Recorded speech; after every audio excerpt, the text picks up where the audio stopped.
C'est une photographie de 1853. À l'image, un homme sur un rocher face à la mer qui contemple l'horizon. C'est le rocher des Proscrits, sur la plage de Saint-Hélier à Jersey. L'homme, c'est Victor Hugo. L'auteur est en exil, banni. Hugo le démocrate a osé critiquer Louis-Napoléon Bonaparte, l'auteur d'un coup d'État en 1851. Avec femme et enfants, il prend la direction des îles anglo-normandes, d'abord à Jersey, de 1852 à 1855, puis Guernesey pendant 15 ans. On parle encore le français dans ces îles situées à 1h30 de navigation des côtes normandes. Mais ce n'est déjà plus la France, c'est bien la couronne britannique qui gère ces cailloux.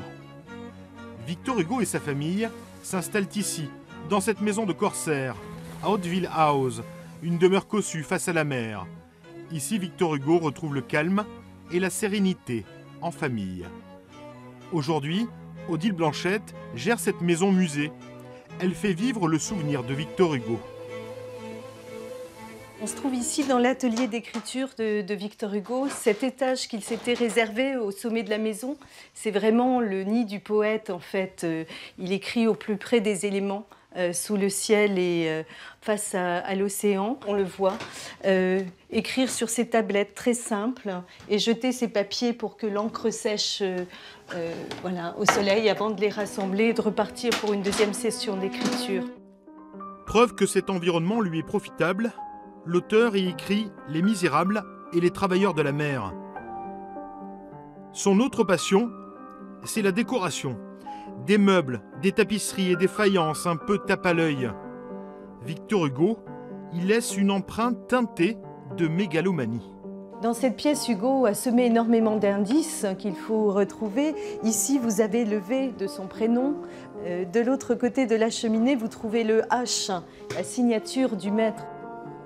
À la nuit tombée, il se livre à d'étranges pratiques, notamment le spiritisme. Autour d'une table, il en appelle aux esprits. La mort l'obsède, surtout depuis le décès de sa fille.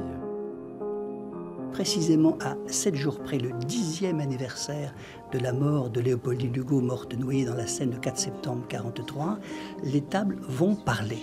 Et à partir de ce moment-là, Hugo est persuadé qu'il existe un moyen infaillible d'être en relation avec ceux qui ne sont plus, avec l'au-delà. Au fil du temps, la famille se sent à l'étroit.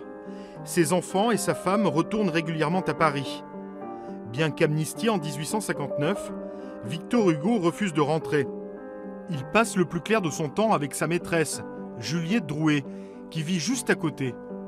Ensemble, ils vont s'aimer le long des plages de Guernesey. Hugo rentre en France après la bataille de Sedan en 1870 et la chute du Second Empire. Il devient député puis sénateur de Paris sous la Troisième République. Il s'éteint en 1885 à 83 ans. Ses funérailles sont grandioses. 2 millions de Français lui rendent hommage jusqu'au Panthéon.